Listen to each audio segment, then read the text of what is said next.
97, come già promesso prima, è il secondo trade binder e questo è quello di Zipi, vai Zipi,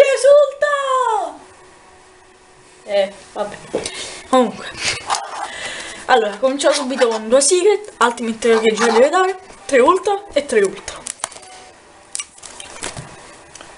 4 super, ultimate, secret, 3 ultimate,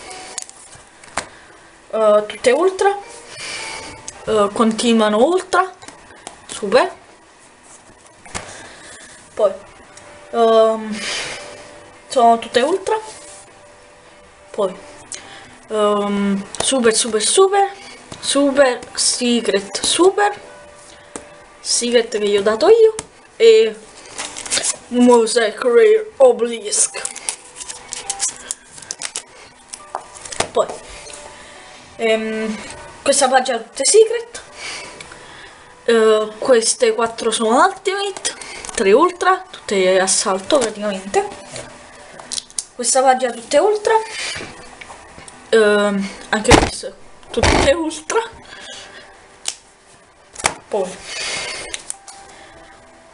4 ultra, 4 tutte super, questa che non la dà,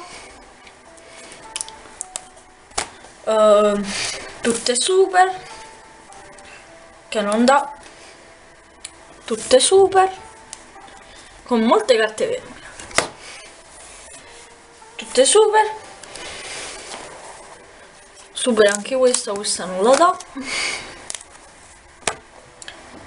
secret, ultimate ultra ultimate è quella. Questa pure ultimate, allora 2 ultra, super che io ho dato io, secret ultra che io ho dato io, secret che pure io ho dato io, 3 super e super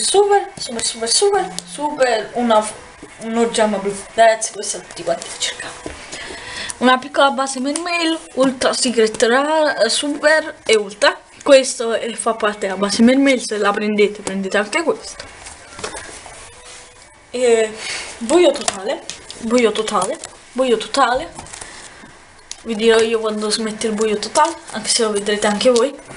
Una piccola base Firefist che non dà, 2 lupi, un serpente, un rabbit, un gorilla, 2 tenchi, e 2 Tensu, una Yoko, 3 Tense, 2 Kai, un TT, una carta firmata, uno slot